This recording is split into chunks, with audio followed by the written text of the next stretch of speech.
Hello everybody. Many of you have asked for me to do something about the houses.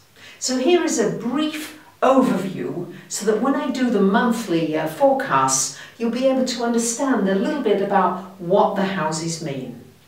I am working on a much longer series that will show you in depth what the houses mean, because there are whole books written about the 12 houses. But this is just your little taster, which I hope you're going to enjoy. So the first house, it starts here. The houses start at what's at sort of 9 o'clock, if you're looking at the time. So this is where the ascendant is, your rising sign. So let's just, for argument's sake, say your Aries rising. Could be different, but I'm going to just take it as this for today. Now, the first house is all about self. It's all about you. If you think about this, this is the rising sign is whatever was on the eastern horizon at the time of your birth. And this is why the first house is in fact ruled by Aries. There are 12 houses and 12 signs. So each house is ruled by a certain sign. So this first house is the Aries house, because if you think, most of us come out head first. That is you being born. So this first house is all about you, how you look. Sometimes the ascendant in this first house describes how somebody looks. Very often if somebody, for example, Gemini rising, for example, is usually quite slim and fast and running around.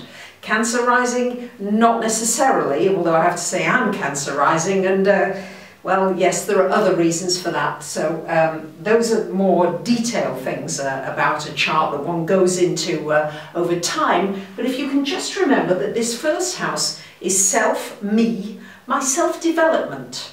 It's the house of your personal development, where you would say, hey, it's time for me to do something about myself. It could be the way you look. You may have something happening in the first house, so you're going to change the way you look. It could be something to do with you deciding the first house again is ruled by Mars. So, right, I'm going to do an exercise regime, I'm going to do something. So this first house is very much associated with the self and the head first type of energy. The second house. This second house is ruled by Taurus, so the second sign along. Is money rules this house, anything to do with money. So when we're talking about transits and money, and this is your own earned income, how you make money. And this second house would also be about your self-esteem, how you think about yourself. If you think about it really, if you feel good about yourself and good about what you're doing, then of course you are going to draw money and people want to pay you for your services. And this second house very much is about how you deal with money altogether, how you spend it. The planets or the signs will show you how you spend money, how you budget money, what you do with money, whether you're money driven or whether you could care less about it. This second house will show everything to do with that, and especially to do with how you earn your income, not other people's money. That comes later. This third house has everything to do with communications. It's a big word. And it's the Gemini house.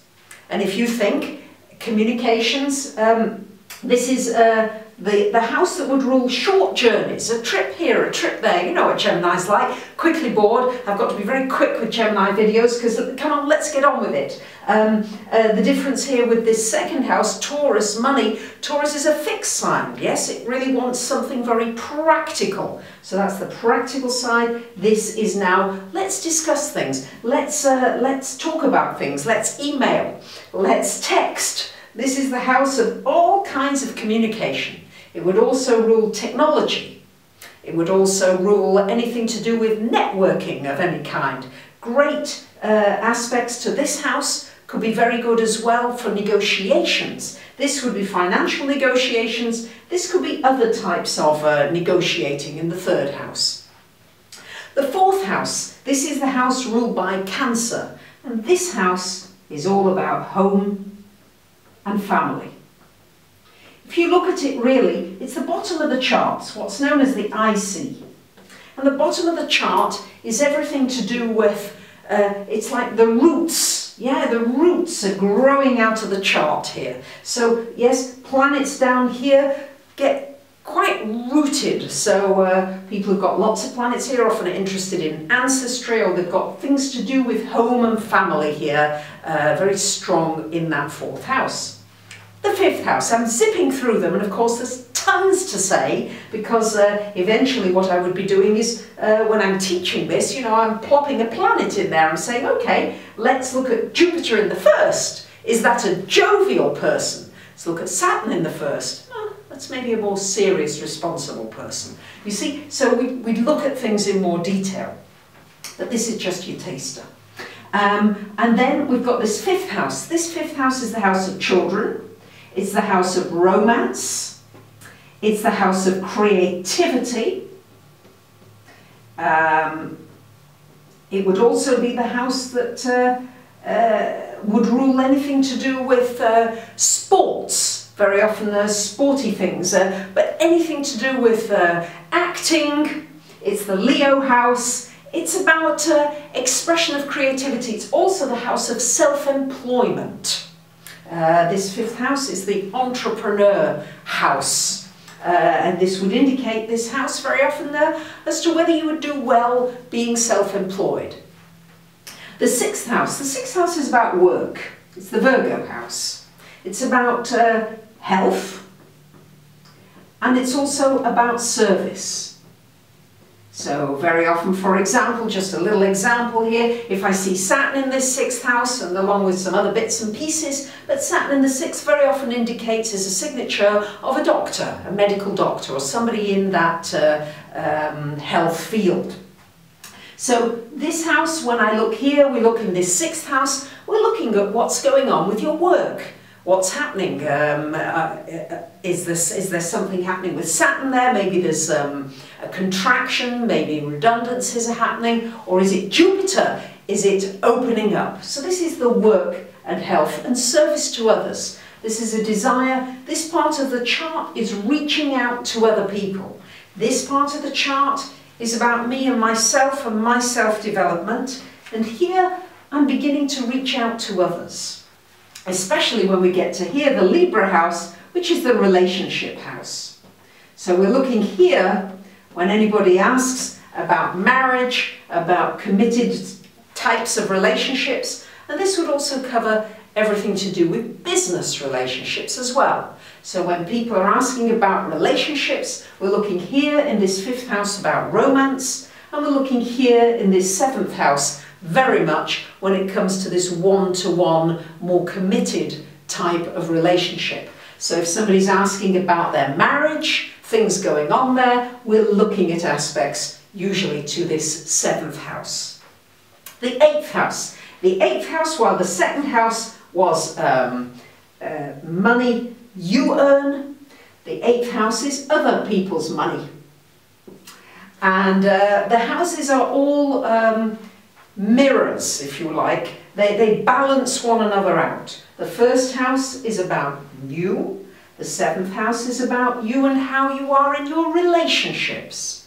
2nd house is about you, your money, how you feel about yourself. This is about how others feel about you. This is where you could get a scholarship, a grant. It's also the house that does rule sex and intimacy and deep things, hidden things, getting closer to somebody. So anything to do with intimacy, how people handle intimacy, this is going to be shown in this 8th house. And the 8th house would also cover anything to do with insurance, often to do with banks, mortgages, everything to do with money that comes from other people or institutions. Then we've got the 9th house. Then of course it's the Scorpio house, it's going deep. This is also the house that would rule anything to do with psychology. If I see somebody with lots of planets there, I go, ooh, they like to get to the bottom of things, don't they? And now the ninth house. This ninth house is the Saggy house. It's the optimistic house. It's the house that rules travel.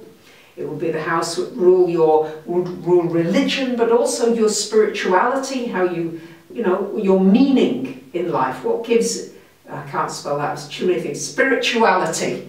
What gives life meaning to you? It's the house of something international. So very often something happening here, it might show you traveling. I'm zipping through, I know, but this is just tasting, so you know what I'm talking about in the main readings every month. 10th house. 10th house is all about your career. Okay, whereas this is your work, especially when you're working for somebody else, this is about your status. This is the top of the chart. The top of the chart is what's shining. Yes, it's where the sun is shining the brightest when you were born. So this is where you're seen in the world. So people with lots of planets up here usually want to be seen in the world. Yes, they're ambitious, they want a career, they want to be out there. So this would be your status, your ambition. It's the Capricorn house, after all. So that's that 10th house. The 11th house is the Aquarius house. This is the house of friends. It's the house of teams, working with teams. It's the humanitarian house. It's where you're helping others on a large scale. All right? So again, let's look at these opposites here. This third house is communication around you, your neighborhood, people in your area, around you. Here, this up here is very much, this would be your earlier education and also learning things, learning languages. Here would be very much about higher learning. How do I have a bigger perspective on life? Yes, because you're higher up, you're seeing down on the chart from here. This fourth house, home and family, that's home. This is out, this is career. These are opposites. This fifth house, your creative energies, and here, how you bring that creative energy into the world, helping others on a wider scale, inspiring others, whatever it is that you do with yourself. This too is the balance of that 5th and 11th houses. And finally, the 12th house is the Piscean house. It's the house of things that are done in secret. It's the house of, for example, like laboratories, pharmaceuticals, drugs that are developed privately. It also rules hospitals, prisons, those kinds of things. Now, please, I hesitate really putting this kind of thing in. In fact, I'm not going to put it because this is what's traditionally talked about. And yes, they do come under that 12th house. But for those of you who've got lots of 12th house planets, I don't want you to immediately think, oh God, my life is about hospitals and prisons. Because that's sometimes how people respond when they first learn about where their planets are situated. But this is also a very psychic house. It's very intuitive. It's where you really are alone. It's where you find your inner strength. Everything that is inner to you. It would rule the subconscious in this 12th house. So, boy, that was a quick zip through those houses. But I just wanted to give you a flavour of it there. As I said, I'm developing a whole course that's going to show you more of astrology and to give you more of those basics. But I hope you've enjoyed this, and I would appreciate comments, anything that you'd like to share. And I do hope that this gives you a little more direction that you've been asking for my regular forecasts. Thanks very much for listening. Bye for now.